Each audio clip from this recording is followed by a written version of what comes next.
What's up, my friends, and welcome into today's show. I'm so glad that you found us and are here listening, wherever you listen to podcasts or over on our YouTube channel. You guys rock. Thanks for being here. Liv Harrison and I today, we talk about some pretty cool news that we got at the show that we have some fun with. We also talk about, I make one of the more outlandish claims I've ever made about Jesus, and we use it as a little thought experiment.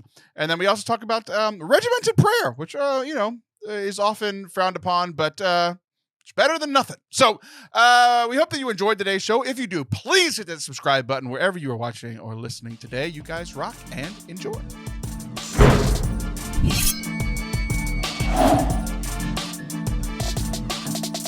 What's up? And welcome to Forte Catholic. I am Taylor Schroll. That is Olivia Newton-John Harrison. There's a fly buzzing around my head. I've often been distracted by you at the beginning of the show. I think a fly is a new one. It's like hitting me in the forehead. First time? This is a first time thing. The fly. Come on. The fly. The fly. Hello, it's Taylor. Just a bee. Hey, how are you? I'm good. How are you? This is such a bad introduction. And I'm going to segue right from the bad introduction to what we have earned with what we have done here on this show. Okay. Are you ready for this? Yeah. I'm going to read you something. I haven't told you about this at all. I don't even think you know about this. We might have talked about it before it happened, but it was a not well-kept secret until the day we were recording this, which is Monday. This is releasing on Wednesday. Okay. The day we are recording this, a digital report just went out, and it will be printed tomorrow in paper. Okay. With the heading of the Wall Street Journal. Are you in the Wall Street Journal? Here's what the Wall Street Journal reads in like paragraph 98, not really 98, but it's like paragraph 18 of this article about our friends over at Clerically Speaking. Here's the paragraph that really concerns us here. Taylor Schroll, 32 years old, of Bryan, Texas, hosts his podcast Forte Catholic with the hashtag Make Catholicism Fun Again, and invited the Clerically Speaking priests onto his show to compete in a preach-off. They had to incorporate 3 random words, among them cheese, moose, and St. Joseph of Arimathea, into a 60-second sermon. Father Harrison stumbled, saying he saw a, quote, flock of moose, but one. I'm in the Wall Street Journal.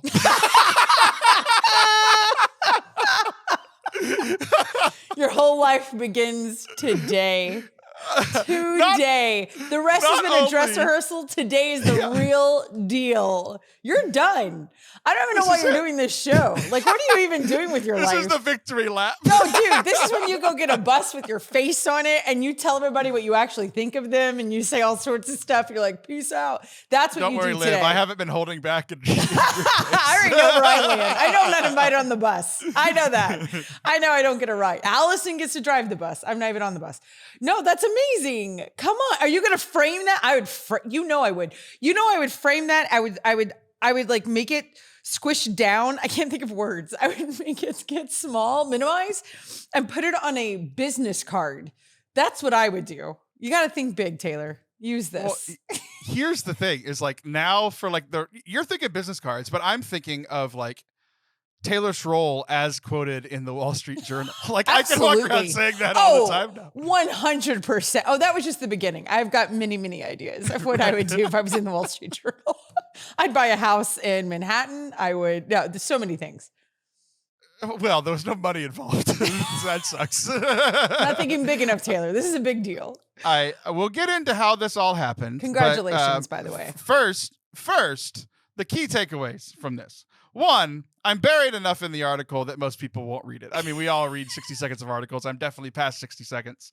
But what's funny is, like, one of the dumber games that we play on this show is what got mentioned in the Wall Street Journal, where we come on here, we each give each other 3 words that we have to incorporate into a 60-second sermon. It's called freestyle preaching. It's hard. And the person who was writing the article listened to a lot of episodes of Forte Catholic. She not just this show, but other shows. We'll get into the whole story, but she listened to it. She listened to that one specifically because Father Anthony and Father Harrison from Clerically Speaking, which is what the main article was about.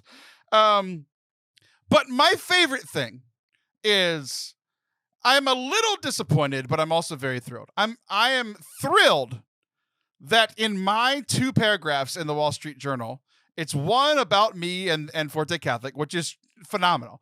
The second thing is that it makes fun of a priest friend of mine. Our Canadian priest friend, Father Harrison, couldn't think of what a group of moose was called. He called them a flock of moose. And that is now quoted in the Wall Street Journal. The only thing that could have been better is if it was making fun of Father Anthony instead. Oh, that would have been amazing. That would have been amazing. Wait, what is a group of moose called? Meese? A herd of moose. A herd of moose. Yeah. No one knows that. Well, did you know everyone that? that listens to this show Well, I guess does. a flock. Yeah. Okay. Well, out it again. Flock of goose. Right. No, that makes sense. That makes sense because flock, you have to fly. Yeah. The FL gives it away. No, I get that. That's hilarious. Well, congratulations. I think it's a big deal. I think your mom should have it framed in a gold frame on the door. Like when people walk into the house, she should be like, "Oh, and this is my very famous son." Who's, in the Wall Street Journal. Like, right, yeah. Would not you like in the a criminal tour? section. Like, no. The other funny, it's funny that you say that I should get this framed because there is something in my house that I don't have framed, but I have kept. And I think I've mentioned it before on the show. Okay. The first like big speaking engagement that I ever did, it was like 8-9 years ago now, was I was the speaker for the Diocesan Youth Conference of Sioux City, Iowa. That's where everyone gets their start, right? So you don't start in Sioux City, yeah. Are you even a thing? Right. It's the minor leagues. You have like your A ball, then your double A, your triple A, that sort of thing. I'm moving up a little bit. I'm doing the Diocese of Beaumont conference this weekend. So if you're listening to this week, pray for us because I'm emceeing that. So I'm moving up. I'm still in the minor leagues, but moving up. But my first ever one, I was on the cover of the local diocesan Catholic newspaper. And it wasn't just that, but that guy, what was his name? I can't think of his name now. Man. But there was like a famous reporter. Famous reporter, and my face was bigger than his face on the paper. So I still have it. It's in my the dresser next to my bed. It's still there. So now on the other dresser, I could keep the Wall Street Journal. You could put that one. Those are your two. Al Iowa Roker. Wall Street Journal. Al Roker. I could only think of Al Sharpton. I Al couldn't get that out of my That's head. a big deal. That's a big deal. I ran into Al Roker once, but yeah, I don't have a picture with him. That's rude. Yeah. Did you say, excuse me? There used to be much more. Actually, that's just for us. I did. I bumped into him. That's true. And I did. I apologized. So there you go. That's true. But yours is a much better story. And you're much more famous than Al Roker. I mean, who knows him in Sioux City, Iowa? No one. Obviously. Zero people. My real demographic. So yeah, the Wall Street Journal, it's this lady reached out. Her name is Claire Ansbury. She's the author of the article. Hi, she works Claire. at the Wall Street Journal. What's up, Claire? Thanks for doing this. But she called me, or I knew that Father Anthony reached out and said, "Hey, this lady reached out to us, and she's going to do an article about us." And about a week later, I get a phone call. Oh my God. And it's her, and she talks to me for about 70 minutes, like over an hour. And she's asking me about Clerically Speaking. She's asking me about the Catholic podcasting world. She's asking me about my show. She's asking specific questions about things we've said on this show, things that the priests have said on Clerically Speaking. Because like I've listened to every episode. Like I know, I don't have a photographic memory, but I remember most of what I hear. So at least if somebody says something, I'm like, oh yeah, I remember when they said that. So we had a great conversation about the Catholic podcasting world. I even mentioned a couple of little shows named Talk to Me with Liv Harrison and Sinner Say Sister with Alice Sullivan. They didn't make the Wall Street Journal. I regret to inform you. No one called me. I did say it. No one called me. Yeah. And Allison's already famous, so she's fine. Right. Yeah. They're like, oh yeah, we can't do an introductory article on a TikTok star. Everybody knows. Well, you got somebody in their garage. We don't want her. No, that's not who we want. Yeah, we're gonna pass. But thank you. You have to upgrade from garage to at least be inside the house in the water closet. Like right. Exactly. That's right. Yeah. So here's the title of the article: Car Talk for Catholics. Priest podcast illuminates topics from annulment to Batman. And it's an article about how great Clerically Speaking is, our good friends, and we have cool. Half of Clerically Speaking here as one of our as one of our co-hosts. He's also one of the he's the vice president of our organization. It's a pretty good thing for him, and then it's also nice for us to get mentioned. So it's just really cool. Yeah. One, that the Wall Street Journal did an article about Catholic podcasts. Yes, that's just very much. cool in general. Very cool. Second, it's cool that my friends were, highlighted in it. Yeah. And third, it's really cool that I'm in the fourth to last paragraph. It's amazing. Now, is this only digital or can I go buy, like, do they even have newspapers anymore? I don't even know. They do. Yeah. So I can go buy a Wall Street Journal and you're going to be in it? It came out digitally on Monday. If you listen to the show, even when you were on it, you would have known. I said that 10 minutes ago. I don't understand. I don't understand how it works, Taylor. All my news comes came out today. From Apple News. Yeah, go ahead. Digital came out today, and the print version will be available of Tuesday of the week that the show comes out. All right, gotcha. Tomorrow for us, and yesterday for everybody else. So. You guys missed it. Too bad, so sad. So, you should get a stack and then give them out as like prizes, Taylor. Like, to your most like. I should get one. Okay, so this weekend I'm emceeing the diocesan conference for the Diocese of Beaumont. Yeah. I should get one and be like, look, I'm cool. Yes, I think that would go over really well with the youth. They know what the Wall Street Journal is. Yeah. Be like, hey, your parents know what this is. They do. No, that you're all you learning should. about me this weekend. The young people here, your parents, and the Wall Street Journal. Everybody's learning who I am this week. I love it. I think it's great. Well, congratulations, and congratulations to Clerically Speaking, especially Father Anthony, because I don't know the other father, so I only know Father Anthony. He's going to get famous now that he's in the Wall Street Journal. Now it's going to happen. He's been in an American publication. He's a Canadian priest, and he's been in an American publication. I mean, that's worth at least 5 to 10 cents more. At least a green card. We don't really know. No, that's really cool. Have you ever, so before this, the only other paper you had ever been in, even with all of your like athleticism? No, I was in my local paper for sports and stuff, but they spelled my name wrong. I was Tatler Schrott and Tyler Schramm and all these things. They spelled your name wrong? Taylor, come on. They got it right in the Wall Street Journal, though. They're real journalists there, not the facts in Brazoria County. That was our local paper. That is so funny. That's really great. Well, cool. So are you prepared for this weekend? Are you ready? I am. So it's interesting, like being the MC, because it's like I'm the person holding everything together, and I haven't been involved in the process at all. Yeah. So it's like we had a meeting last week, and where all the heads of all the, everybody that's like running this thing, and we're like, hey, Taylor, we're going to give you like the overview. This is our conference. This is when we need you. This is kind of the trajectory of the conference. This is how it's going to go. This is what we need you to do. And I was like, good. And then we get through the whole thing, and I'm like, okay, guys, like that's nice, but that's a lot. Like that's 4 days worth of stuff.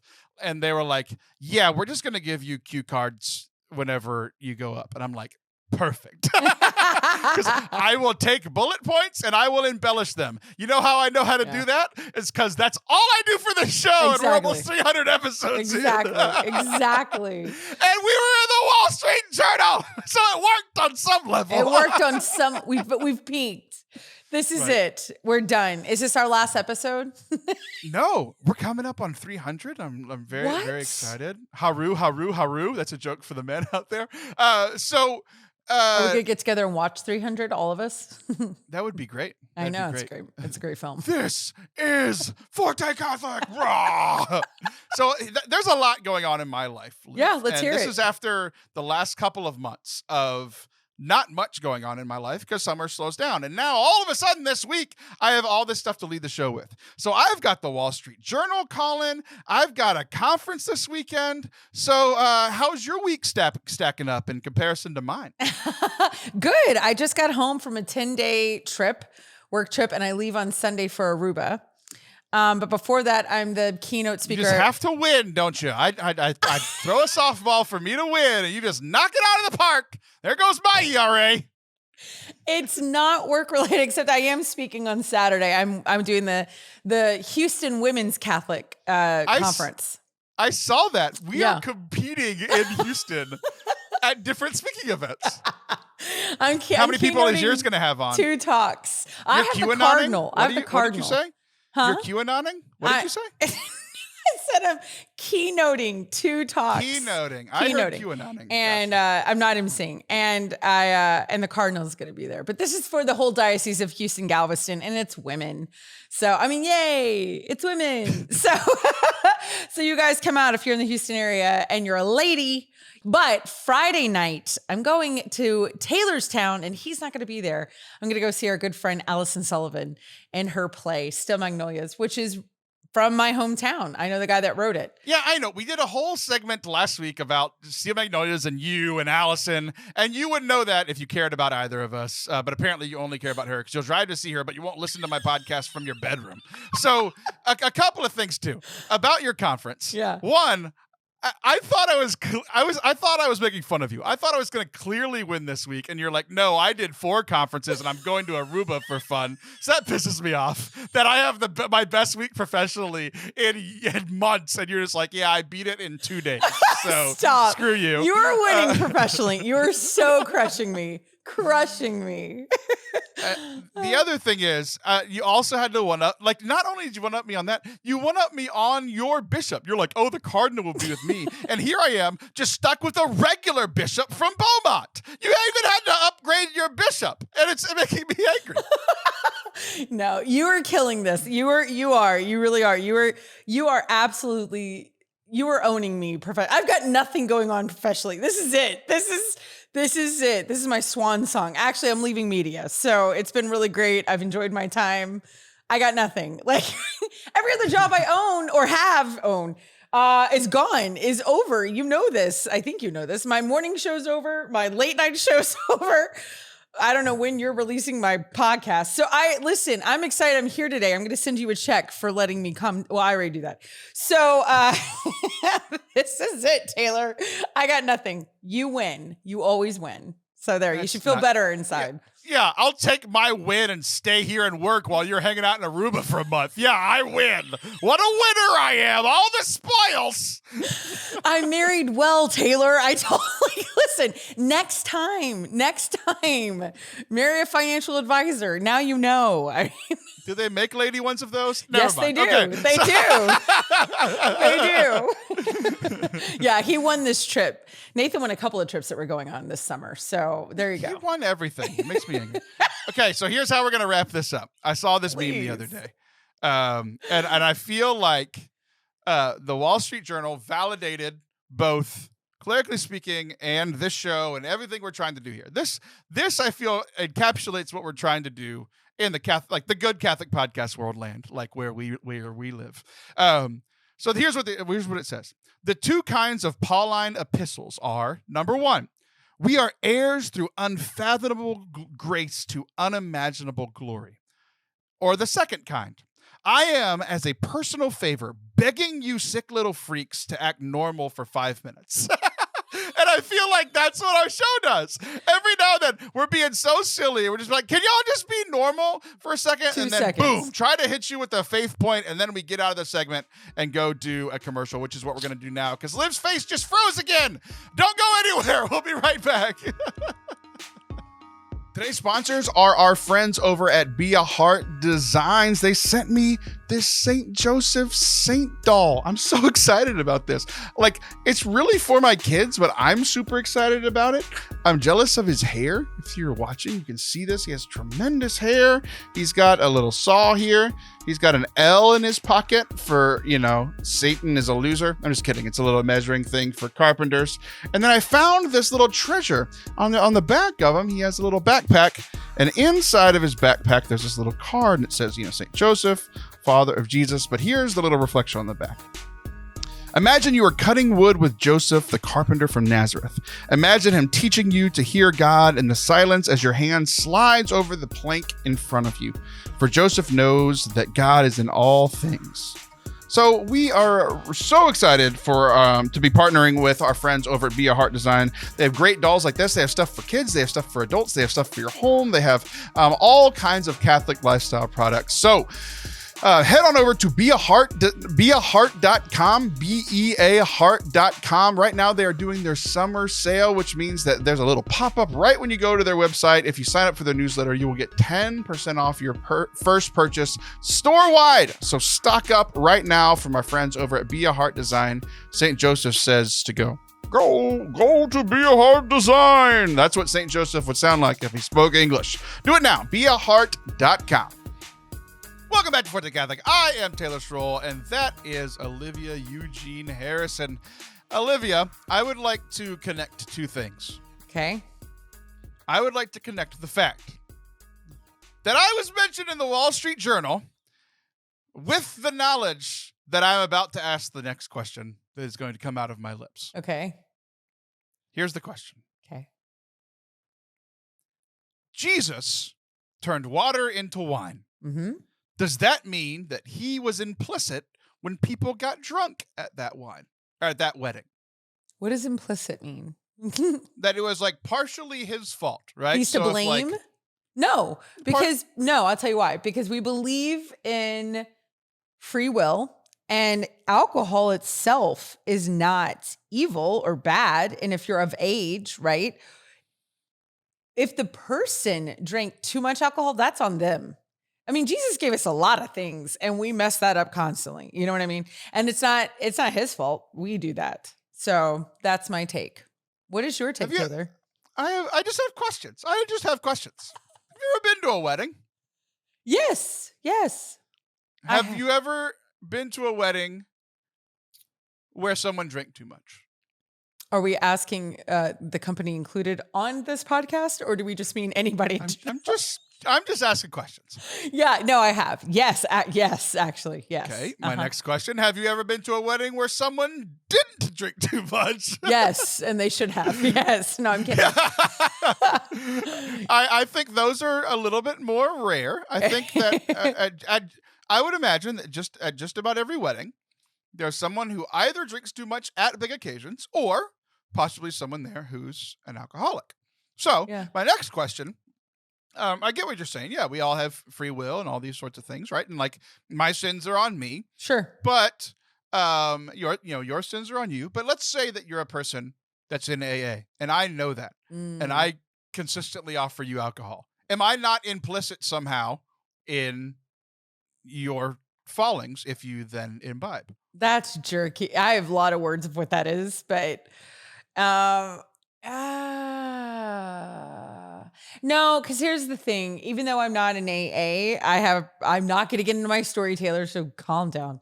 But anyway, I have gone through a lot and I'm responsible for what I can handle or what I can't handle. So if I were an alcoholic, I'm speaking from a person who's dealt with massive things. I'm not just speaking like lightly. Then, and if you keep continuing like to offer me things, then I need to get away from you. Then you got to go. You know what I mean? Like that's still on you and your recovery. You're in charge of your recovery. You own that. Like I own my recovery from all the stuff I'm facing. So that's my thought. But I think you're probably going to disagree. No. I do agree. And here's the thing. So I'm trying to paint this picture. There's a pendulum, right? Okay. There's the pendulum on the one hand of like me forcing you to do something bad, right? Mm-hmm. And then there's the pendulum on the other side of like, I had nothing to do with your problem. That was completely on you. Right? Yeah. And then there's like everywhere in between. And I think the like offering somebody alcohol who's an alcoholic is probably closer to that forcing, right? It's not an actual force, but it's like if you give somebody the option to say yes or no and they can't really say no, it's kind of on you too, right? Like sure. Drug dealers getting people hooked on stuff, so then they have to come back to them. Like it's not a force, but it's pretty dang close, right? So I'm not saying that Jesus turning water into wine at this party is on that forcing side. But I'm just doing this as an experiment because like ultimately we know that like Jesus was without sin. So ultimately the answer is obviously Jesus did not sin whenever he turned water into wine. It was a miracle. Like no one in their right mind would call that a sin. Right. But there have been situations in my life that I think are somewhat similar on the pendulum, right? I can't say exactly, but somewhere on that pendulum from it's completely the other person's fault and completely my fault, where I might have presented something, right? Like Jesus presented wine at a party, which is not wrong, right? Right. Somebody, there is a large likelihood, because these parties lasted for days, that someone drank too much and got drunk. But we know that the answer to my question has to be no. That Jesus could not be implicit in that because he was without sin. He was perfect. Right. But then again, there have been times where I've been blamed when I'm somewhere along that side of the pendulum, whenever other people have free will, right?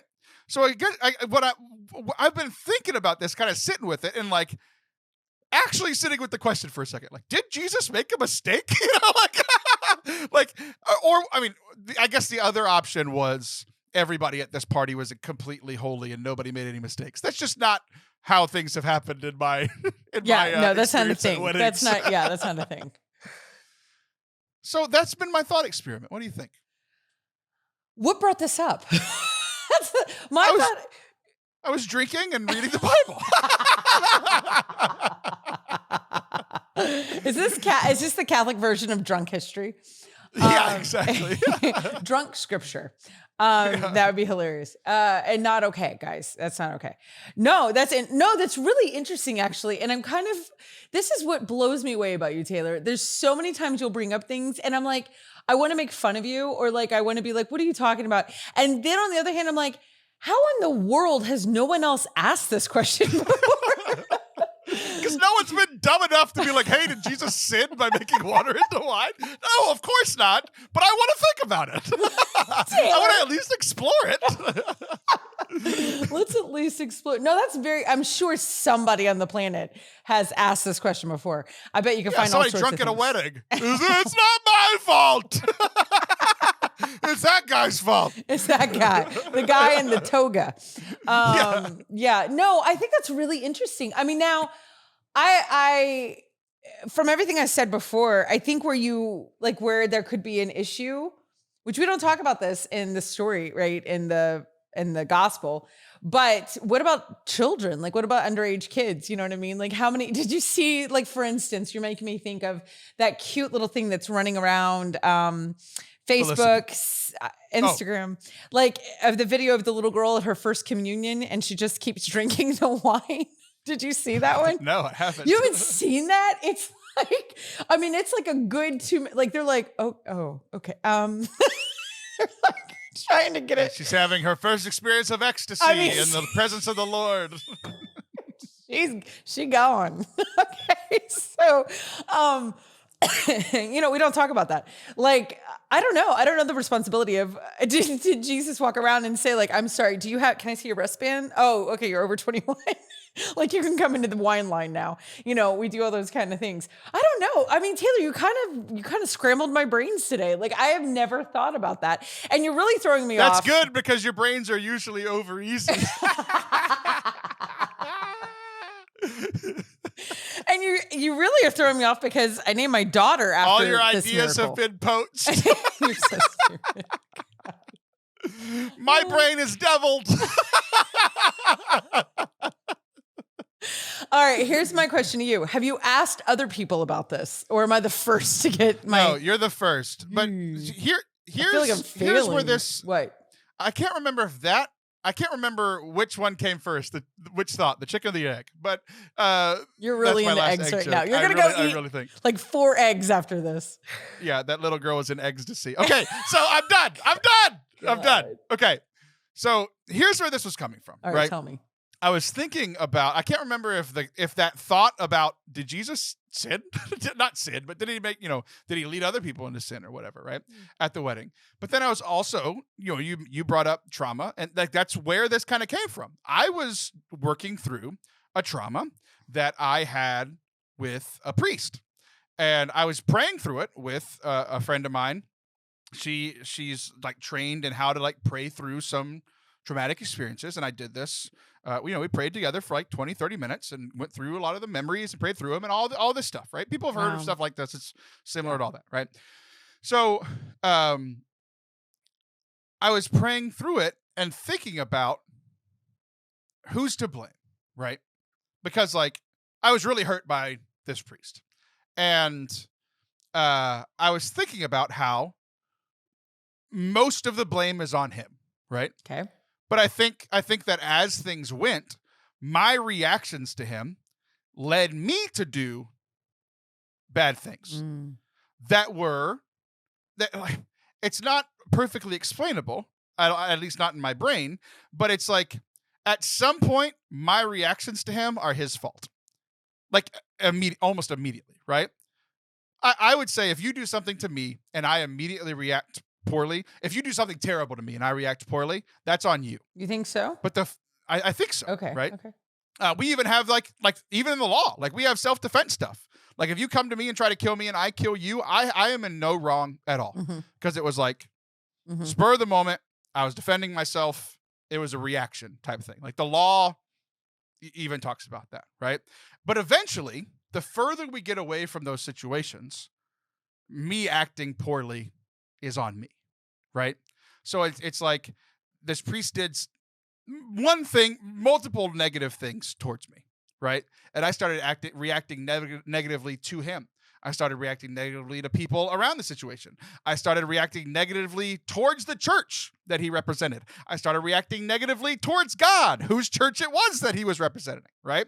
And at some point, it's like some of that blame is on him, but at some point after a certain amount of time, and nobody knows exactly what that amount of time is or what needs to happen or whatever, but at some point, it starts to shift to me and it's my problem now. Does that make sense? Yeah, right? that makes sense. Where it's like the further away from like the initial wound, the initial thing that happened, right, the more ownership I need to take over it, right? Because I can't, like I couldn't for a long time, and I well documented here on this show, but for like a year and a half, I was angry at the church, and then maybe not angry at God, but just like a little like, God, where are you in all this, right? And I think that lasted a little longer than it should have. Like what he didn't deserve that, but I let it expound and make me angry. And then I started making my own poor decisions and all these things, right? So a lot of blame on him, but eventually the blame started shifting to me, right? That's not exonerating him at all and saying that what he did was right. But at some point I need to forgive, move forward, and not change my actions to acting poorly because somebody else did. Does that make sense? Yeah, that makes sense. No, I think that makes a lot of sense. Except I get your point about if someone does something and you react, then they own that. I think that's a case by case situation. Like I think your example of like if someone comes in, breaks into your house, has a gun, and you shoot them, that's absolutely self-defense. But do I think that counts with every single situation where you can have a reaction to somebody doing something that's not okay? No, I don't think we can have reactionary emotions every time. Danger, yes. Safety, I think, yes. I think even in the not extreme cases of like self-defense, but like both in the law and we see it all throughout Christian history of like people making, like the people who in the face of like somebody saying something incredibly disrespectful and just handling it like a perfect, what we think of of the saintly person, and they're like, oh, it's okay, I'm a doormat. Like that's not what happens in most of history. What happens most time is reactions of like, if you're going to meet me with hostility, I might meet you with hostility too, right? And I'm not saying that's right. Like Jesus came to bring peace and wants to bring the peacemaker, but he was also slanging that deep stuff against the Pharisees and Sadducees. So it's like a lot of this reactionary stuff we can't control, right? Is what I'm saying. We can't. You cannot control your reactions. You can do some like training things to try to fix your reactions in the future, but you can't control your reactions. But you can completely control your non-immediate reactions, right? Like the not in the moment, like the as things move on. Because like, like even like feelings, right? Like the feeling of anger that I felt, to the 10th degree whenever this priest was doing certain things. I can't feel that at a 10 out of 10 forever. If I'm feeling that as a 10 out of 10 forever, like that's on me. You're going to be exhausted. Right? Yeah. Right. Yeah. No, that's true. I'm already tired. Yeah. But like, it'll dwindle over time. Yeah, that's and true. Like, so will like my responsibility for my reactions, right? But you are or still my control of my actions. Like you're still but I mean, I just want to like, I just calmly disagree with you. You are responsible. How dare you? No, just kidding. I want to get a reaction. You still have to. Here's the other thing. This is kind of interesting, which I know you don't like to get political on the show, which I respect. It's your show.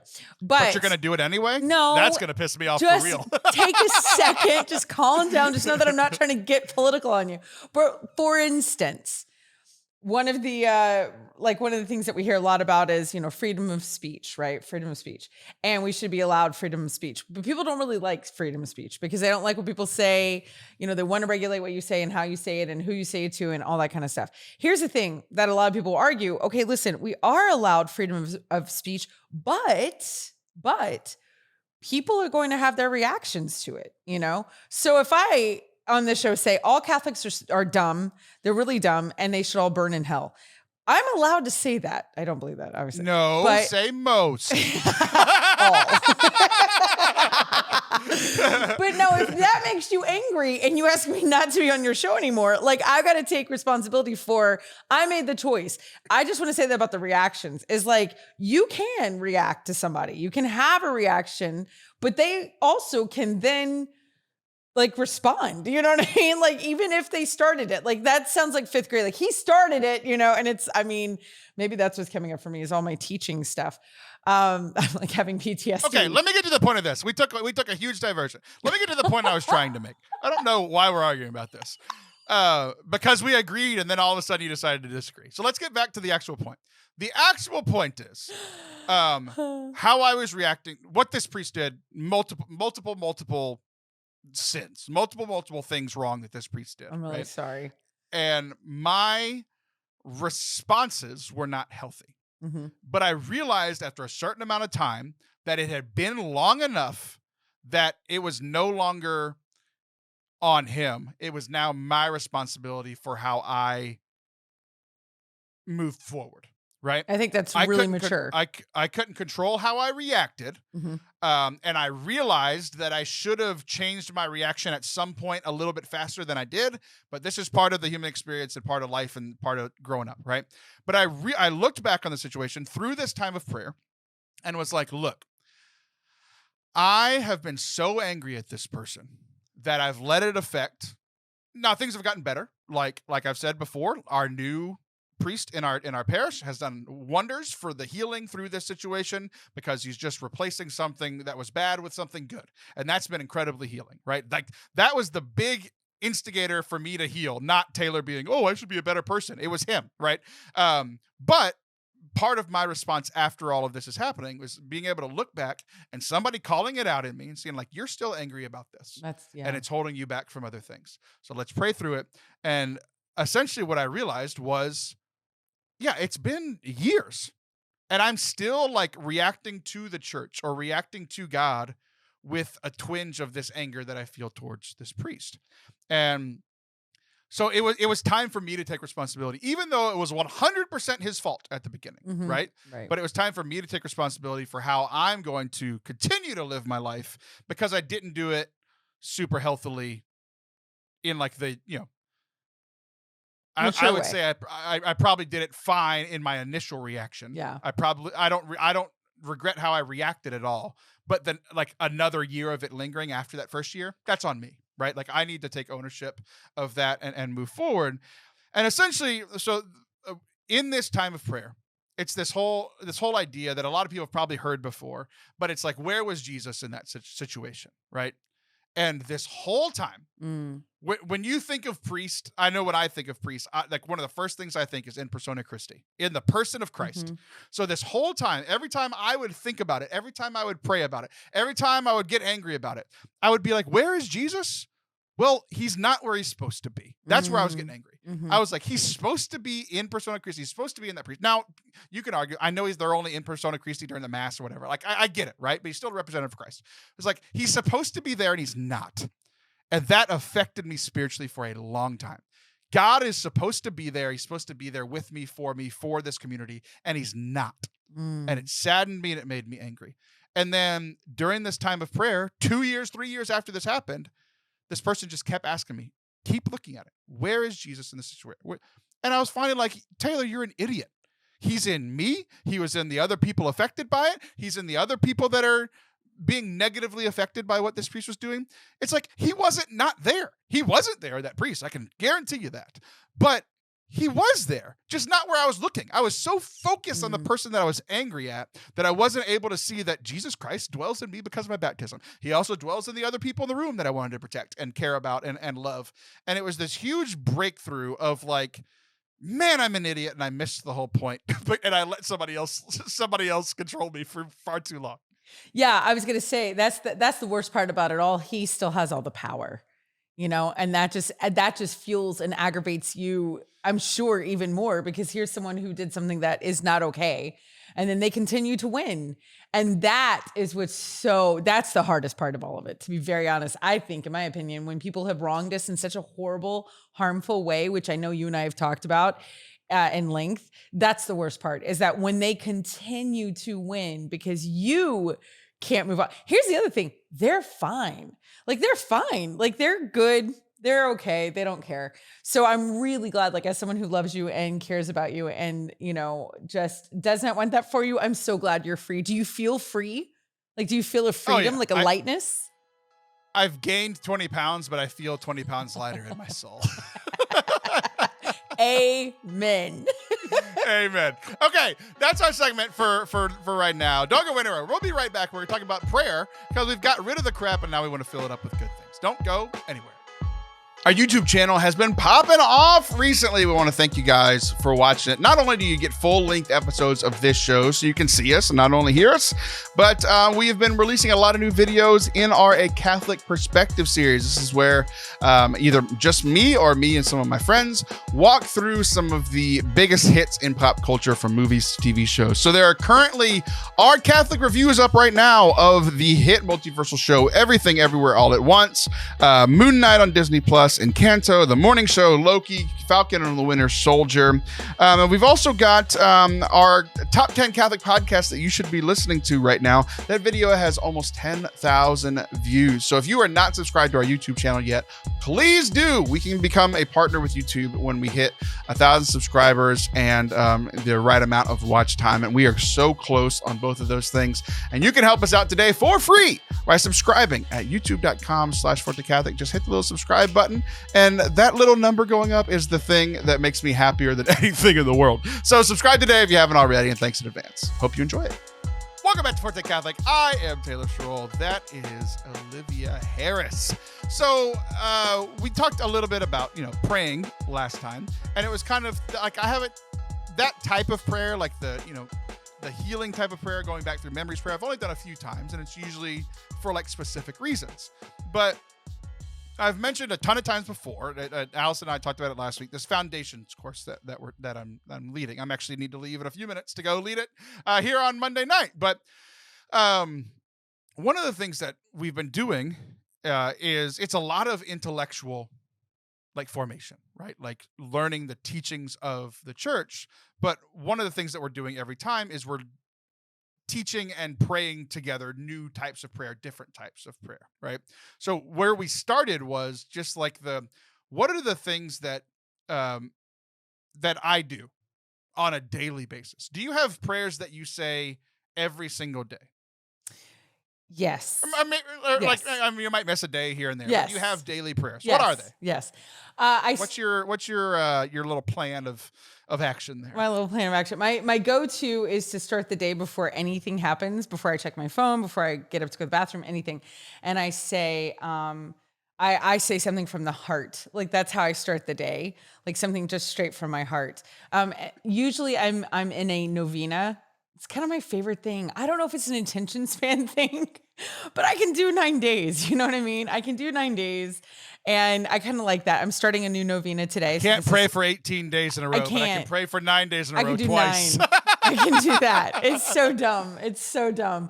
So I can do that. I was listening to Bible in a Year, with Father Mike, like everybody else, and I am not. So, but I gotta be honest, things zig and zag. I don't know about you, but there's different seasons of my life where I'll be really front heavy on a schedule of oh, this is what we're doing, and all this kind of stuff. And then there's times that it's light and I'm kind of floating. So there you go. You kind of catch me in a transitional time. How about that? We both have had seasons in our life where we've been heavy and light, but that's a whole different thing.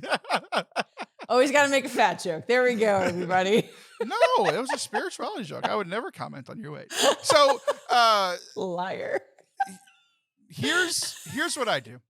I had to become very regimented because I'm not a very regimented person. Yeah. So I was realizing that I would get to the end of the day and I hadn't prayed at all, right? So even in busy days, I wanted to have some kind of reminder to orient my day to God. So I start every single one of my days. I can't start before I check my phone or go to the bathroom because checking my phone is a requirement as a millennial. It's the first thing that I do. I put my hand on my phone. It's like I'm taking an oath to like live my day as a millennial. True. And then you're old, but I guess my bladder is older because I have to go to the bathroom first before I do anything, before I have a thought. And you're like, I have to say something from the heart. All my heart and my mind are thinking is, ugh, when I wake up. So I can't do that. So the morning offering is how I start my day. That's nice. That's nice. That's nice. That's nice. Oh, Jesus, through the Immaculate Heart of Mary, I offer you all my prayers, works, joys, and sufferings of this day, all for the intentions of your Sacred Heart, the salvation of souls, the reparation of sins, and union with the holy sacrifice of the Mass throughout the world, and in particular for the intentions of the Holy Father this day. Boom. Now, no matter what I do, even if I go out and kill a guy, I offered it to God. Like, no matter what I do in my day, I've offered everything. Not how that works, everybody. The bad parts, I've offered my whole day to God. Okay. And because I'm a millennial, I wake up around 8 or 9 every day. So a few hours later, I have an alarm that goes off. I don't have an alarm to wake me up because I work for myself. Who am I waking up for? That's true. That's a good point. But I have an alarm at noon just in case I sleep till then. I'm just kidding. I don't sleep till then anymore. I know. The noon alarm. What do I pray at noon? Angelus. The Angelus, right? That was years ago. I tried the rosary over and over and over again. I didn't like it growing up. And then in college, everybody that I knew that was holy was praying the rosary. So I tried like 4 to 5 days a week. I was praying the rosary. I got a whole group of people around me. I started a group. I don't know if I've told you this. I started a group in order to try to pray the rosary and have it be a part of my life. I started a group that Monday, Tuesday, Wednesday, and Thursday night, at every night, we all either lived on campus or near campus. We walked through the campus and prayed the rosary for our school every night, Monday through Thursday, for 2 years. Taylor, that's incredible. Could never get into it. Never got into the rosary. I tried. So people who are like, "Oh, you just need to try it," I'm like, "I did. No, I literally you tried. That's huge. my whole life around it." Yeah, no. So I made a deal. I made a deal with Mary after doing that for 2 years, being like, look, it's just dry for me. I can't get anything out of it. I know it works for other people. It's just not working for me. I said, but I like you, Mary. What else can I do? I was like, and I learned this thing about the Angelus. The priest at our school would pray it for noon mass. He'd come out and say the Angelus first, and then we would start mass. Yeah. So that was a new thing for me. I was like, let's start this. I was like, it was my deal with Mary. I said, Mary, do you have a problem if I don't say the rosary anymore? I just say the Angelus. And she didn't say anything, so I assumed that it was fine. So I've got morning offering. I've got the Angelus. And then I've got another alarm at 3 o'clock. What do I say at 3 o'clock, Liv? Divine mercy. No, I don't, because that takes too long. It's the middle of my work day. So I just go, Jesus, thank you for dying for me. And that's it. Oh, that was nice. That's it. And that's it? Nothing at night? No examination of that's conscience? it at 3 o'clock. That's the quick one. Oh, gotcha. 6 o'clock. Do you think I examined my conscience? Look at me. 6 o'clock. 6 o'clock's my weird one, because sometimes people will pray like the Angelus again at 6 or something. But I've already said the Angelus once. Do you know what I do at 6 o'clock? This is my weird one. Every other thing, like the morning offering, a lot of Catholics do. Angelus at noon, a lot of Catholics do. Saying like something about Jesus' death at 3 o'clock, because that's the time that he died, pretty normal. The 6 o'clock one I think is weird for me. Oh God, I have no idea. Like a creed? Do you say a creed? What do you say? I believe in God the Father Almighty. I'm just at dinner. Creator of heaven and earth, of all things visible and invisible. You say grace. God. you say grace at 6 o'clock every day. So 6 o'clock every day. This was after years. So I became a godfather at a very young age. It was like they waited for the baptism. It was just a couple of weeks. They waited a couple of weeks for the baptism for my confirmation to happen so that I could be the godfather of this child. And then a couple of years later, 3-4 years later, I got asked to be a godfather of another child. So I was really close to them, like when I was in high school, right, and then when I was in college. And then I left college and moved away and got married, and I wasn't seeing them all the time. So after a while, they just weren't really a part of my prayer anymore. They were just, I started forgetting about them for a few years there. The first few years of marriage, having our own kids, blah, blah, blah. But I started forgetting to pray for them. So I added one more. I was like, I already got one at 12. I got one at 3. Let's add one more at 6. And at 6 o'clock every day, I pray for my godchildren. Something just really, really, really quick and easy. You know, like I don't forget the people that I'm around. I don't forget to pray for my kids or my wife, but my godchildren live far away. So it's just like, these are people that mean something to me and I don't see them all the time. So I need to stop and pray for them. So that's what I do. I love that. Wait, is that it? There's one last one. It's not an examination of conscience, but before I go to sleep at night, what do I say before I go to sleep at night so that the little demons leave me alone? That whole thing, like if I die, my soul to take the good Lord. Yeah, that's what I want to think about. I'm scared to go to sleep. Let's talk about my soul leaving my body. No, the St. Michael prayer. I want to win the battle before it even happens. Nice. So you're in the day with St. Michael. I do, because I had a lot of spiritual warfare stuff when I was a kid, especially around when I was sleeping in dreams and all that stuff. Yeah. So I say that just to protect myself. So that's, if nothing else happens to the day. That's impressive, Taylor. In like, I mean, I'm not going to lie and say that all those happen every day, but the alarms go off every day. Like I have my reminder to say them every day. My iPhone says them every day. Right. Yeah, exactly. I'm making that Apple pray and pay for what it did to the humankind. So, oh, that's really beautiful. Even on like my worst days, I'm praying at least those prayers, right? Ah, Taylor. So even if I forget my quote unquote personal time of prayer, I'm not in the mood for, to spend time with my Lord and Savior who gave me everything. Like at least that baseline is there, right?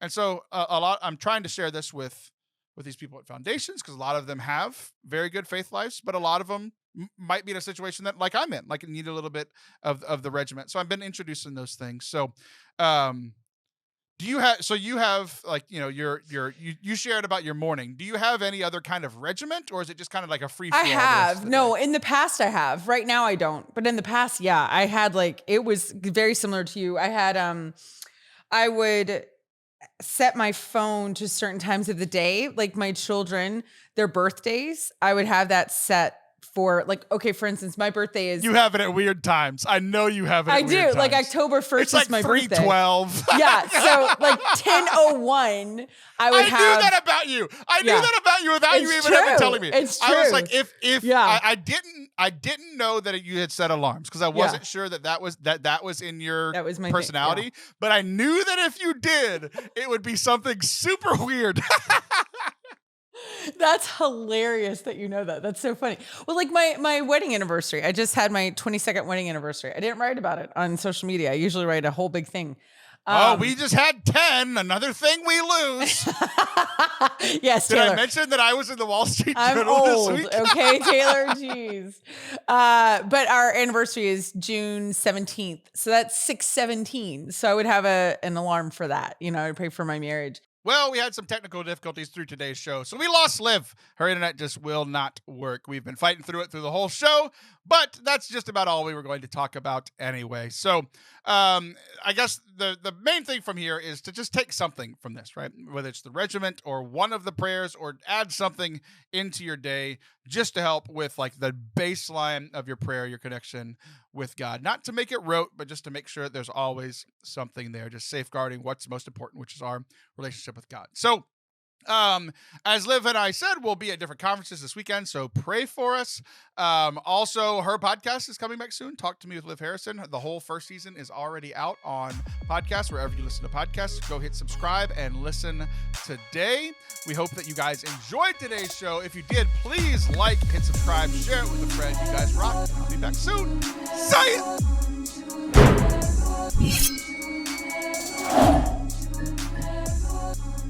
Thank you for watching and listening to our show today. You guys are the best. Thank you so much for continuing to support us, and we hope that you really did enjoy today's episode. If you did, please let us know by doing one of two things, if not both. Hit that subscribe button wherever you're watching and listening, and 2, leave us a comment. Leave us a comment on the YouTube channel, or let us know what you thought over on our social media channels, Twitter, Instagram, Facebook, all of the things. We'd love to hear from you. We hope that you are enjoying your summer, and I'll be back next week. Bye. Love you.